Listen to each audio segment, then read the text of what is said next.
안녕하십니까, 최영입니다. 오늘 미국 시장이 조정은 받긴 했지만 전전일까지 미국 주식시장은 작년 3월 23일을 저점으로 해서 354 거래일 만에 100% 상승했습니다. 이렇게 역사적으로 최단 기간 내에 엄청난 상승률을 기록한 것인데요. 또한 역사적으로도 한 해 동안 사상 최고가를 기록한 횟수가 49번이나 되는 등 상승세가 연일 멈추지 않는 것 같습니다. 기본적으로 주식시장이 이렇게 상승하고 있는데 왜 이런 얘기들을 계속 하고 있는지에 대해서 불만을 갖고 계실지도 모르겠는데요.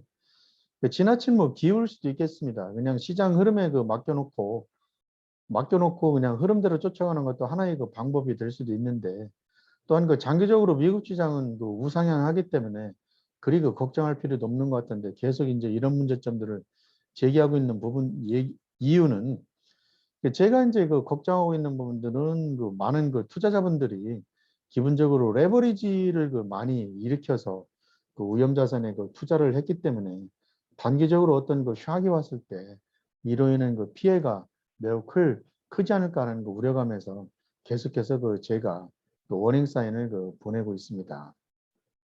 이게 너무 심각하게 고민할 필요는 없어 보이고요.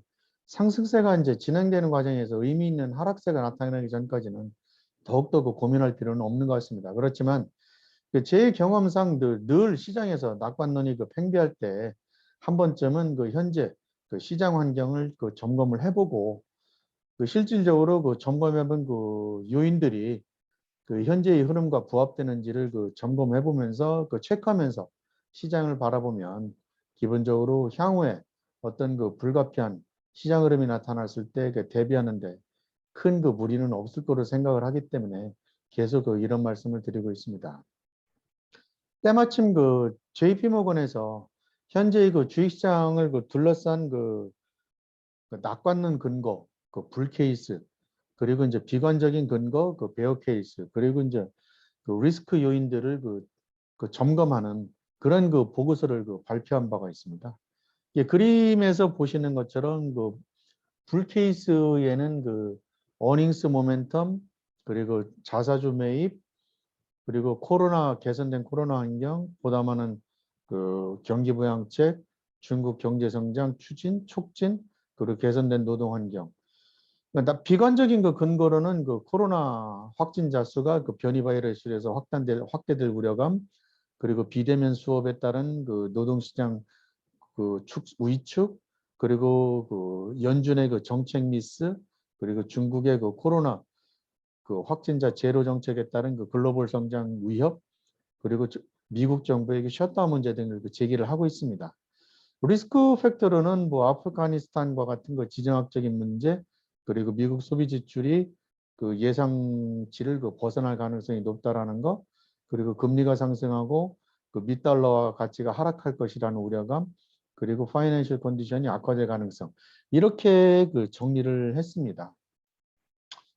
그래서 오늘 이 시간에는 앞서 말씀드린 이러한 내용들을 중심으로 해서 이런 요인들이 향후에 어떻게 전개될지를 보시면서 시장을 판단해 보시라는 의미에서 이런 자리를 마련했고요. 각각의 내용들은 내용들에 포함된 그래프는 제가 리스트에 맞게 삽입을 한 것이기 때문에 이 점 고려를 해 주셨으면 좋겠고요.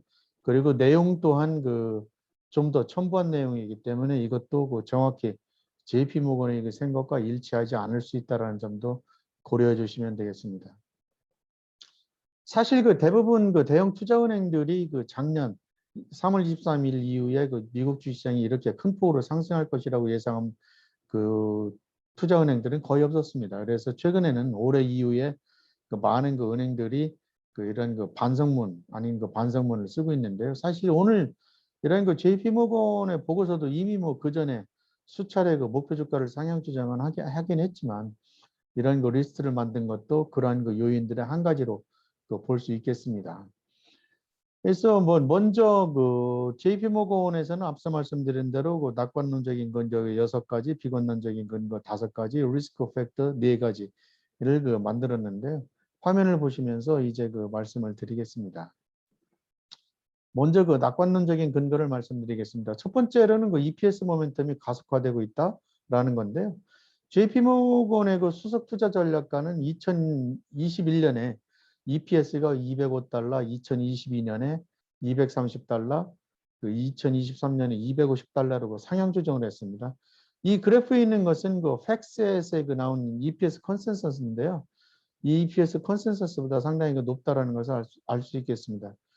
시장의 컨센서스는 그 2021년에 그 EPS 모멘텀이 그 192달러로 되어 있는데 JP모건에서는 205달러로 추정했으니까 높은 것이죠. 어쨌든 그 EPS가 높은 만큼 그 주가 상승 여력은 높아질 것이다. 그리고 특이한 점은 앞서 말씀드린 대로 EPS 그 상향 그 조정률이 거의 10% 이상입니다. 그래서 별다른 그 조건의 변화가 없으면 내년 종합 S&P 500 지수가 10%씩 그 상승할 수 있다는 것인데, 물론 이제 그 3년 이후에 그 이런 그 펀더멘털을 미리 앞당겨서 반영할 수도 있고, 그리고 이제 금리라든가 이런 그 펄을 그 할인하는 그 요인들에 따라서 그 목표 지수는 달라질 수 있는데, 어쨌든 EPS가 상향 정전된다는, 그러니까 상승할 것이라는 그 펀더멘털 요인이 앞으로 주가 상승을 더욱더 뒷받침할 것이다, 이런 논리입니다. 수급 측면에서는 이제 가속화되고 있는 그 자사주 매입을 들 수 있는데요. 2021년 그 8월 6일 기준으로 해서 발표된 그 자사주 매입 규모는 4,770억 달러입니다. 이를 그 연율 기준으로 환산을 하면 8천억 달러에 이르게 되고요. 이러한 그 수준들은 그 2018년을 그 상회하는 거고, 2019년 수준도 훨씬 2019년에 그 7,020억 달러를 상회하는 그런 수치입니다. 자사주 매입은 그 공급 물량을 그 고정시켜서 그 공급 압력이 줄어드는 역할을 하고요. 이에 따라서 그 주가 상승의 그 발판이 될 수 있습니다. 또한 그 수정 EPS를 그 견인하는 효과가 있기 때문에 이 또한 긍정적인 요인으로 그 작용할 수 있겠습니다. 다음으로는 그 개선된 그 환경 측면에서 그 개선된 코로나 환경을 들 수 있겠는데요. 이는 뭐 너무나 다 잘 아시겠지만 경제활동을 재개할 수 있는 발판을 마련해 준다는 점에서 긍정적인 요인입니다. 그 JP모건에서는 그 코로나 재생산 지수가 미국 50개 주에서 50개 주 가운데 40개 주에서 그 계속 그 감소하고 있다고 추정을 하고 있습니다. 이런 부분들은 앞서 말씀드린 대로 소비 지출과 아마 고용 시장을 견인할 것입니다. 두 번째로는 이제 인프라인데요.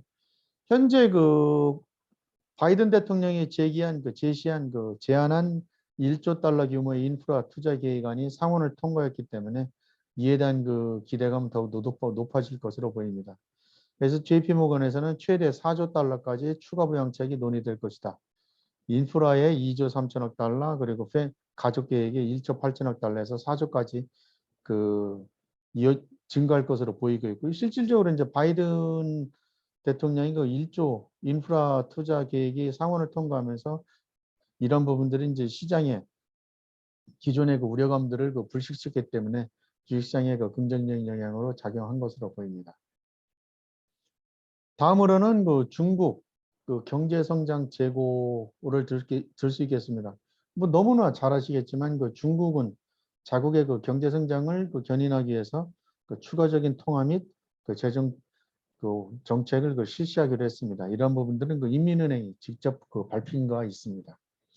마지막으로는 이제 개선된 그 고용 시장인데요. 현재 그 고용 일자리 수는 그 코로나 이전 그 수준을 완전히 회복하지는 못했지만 기본적으로 이런 부분들은 계속 그 개선될 것이다라고 지금 예상을 하고 있고요. 결국 이런 부분들은 그 GDP에 직접적인 그 영향을 미칠 수 있을 것으로 예상을 하고 있습니다. 다음은 그 비관적인 그 요인은 그 비관적인 시각을 뒷받침하는 요인입니다. 첫 번째로는 그 18세 이하 그 입원 환자 수 증가를 말씀을 드렸는데, 사실상 그 낙관적인 근거로 그 제시했던 것이 그 코로나 개선된 환경이 있는데, 이와 그 상반되는 그런 논리입니다. 최근 그 이런 변수들은 이제 최근 그 델타 바이러스 영향이 그 가장 큰 것으로 보이는데요. 어쨌든 이로 인해서 뭐 확진자 수가 늘어나고 있는 것은 그 분명한 사실입니다. 그런데 이제 더욱더 우려하고 있는 것은 그 JP모건에서는 그 18세 미만의 그 입원 환자 수가 늘어나고 있다는 것이죠. 그래프에서 보시는 것처럼 그 7월 초부터 계속 그 증가를 하고 있습니다. 그래서 일부에서는 입원 환자 수 증가에 따라서 이러한 그 어린이들을 자녀들을 보호하기 위해서 그 어른들이 그 일자리 시장에 나가지 못할 가능성이 있고 또한 그 또 다른 그 봉쇄 조치가 취해질 가능성이 있다라는 점도 지금 부각을 하고 있습니다. 두 번째로는 뭐 이와 연관된 그 내용일 수도 있는데요. 그 온라인 수업 확대를 제시를 하고 있습니다. 아까 말씀드린 대로 18세 입원 환자 수가 증가하면서 그 온라인 스쿨이 학습이 늘어나게 될 것이고 이런 부분들 때문에 추가적인 지원이나 심리적인 심리 개선이 없는 상황에서는 노동시장에 영향을 미치기 때문에 이런 부분들이 소비 지출 감소로 이어져서 궁극적으로는 GDP 감소로 이어질 것이다. 이런 가능성입니다. 잠재적으로 매우 두려운 변수입니다. 또 다른 변수로는 중국의 코로나 제로 정책이 글로벌 경제 성장에 영향을 미칠 수 있다는 부분인데요. 중국 정부는 코로나 양성 반응을 억제하기 위해서 중국에 위치한 세계 3대 항구의 봉쇄 조치를 취할 가능성이 있어 보입니다. 이렇게 되면 LA항으로 이동하는 수송 물량이 급속하게 줄어들기 때문에 글로벌 수송 물량 지연 사태가 벌어져서 경제 성장을 제어할 수 있는 요인이 될 것이다. 라는 것입니다. 이 부분도 뭐 계속 좀 더 지켜봐야 될 변수인 것 같습니다. 그리고 이제 최근 인플레이션 상승과 맞물려서 JP모건에서는 페드 정책에 주목을 하고 있습니다. 이와 관련 페드가 실질적으로 정책을 긴축 정책을 실기하지 않을까 이런 우려감들인데요. 사실상 인프라 투자 계획과 부채 상환 한도를 둘러싼 갈등이 여러분들의 영향을 미치고 있는데 이런 이면에는 페드 정책도 있습니다. 따라서 페드가 정책 실시를 하게 되면 지나치게 빨리 테이퍼링을 하거나 늦게 하게 되면은 고용시장에 막대한 영향을 미칠 것이다. 이런 우려감입니다. 그리고 이제 마지막으로는 정부의 셧다운 우려감인데요. 그동안 미국 경제정책은 미국의 재정정책은 전염병 국면에서 순기능 역할을 했습니다. 그리고 아까 말씀드린 대로 계속적으로 인플라 투자 계획이 추진되다 보면은 미국 정부에 가해지고 있는 부채 상환 한도를 넘어서게 됩니다. 이렇게 되면은 이를 충당할 채권 발행 한도를 늘려야 되는데요. 이에 따라서 이제 공화당과 민주당 간의 갈등이 심화될 것으로 보이고 있기 때문에 이런 부분들이 지속되면 기본적으로 정부는 셧다운을 할 수밖에 없을 것이다. 그래서 미리 미국 재무부 장관인 조아넷 옐런은 계속적으로 의회에 미 국채 한도를 늘려달라고 계속 요청을 하고 있습니다.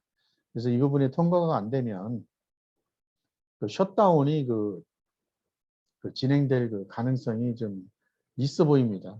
실질적으로 이제 미 행정부가 셧다운을 했던 가장 오래 기간 셧다운을 했던 것은 트럼프 대통령의 2018년 12월 21일인데요.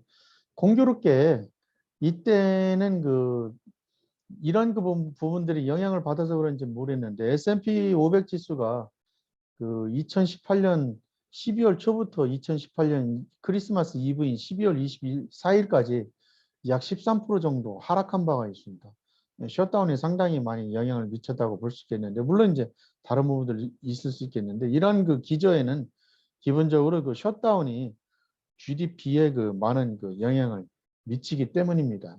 이런 부분들도 예상을 해볼 수 있는 그런 상황입니다. 다음으로는 리스크 요인을 점검해 보겠습니다. 크게 네 가지입니다. 먼저 지정학적 요인입니다.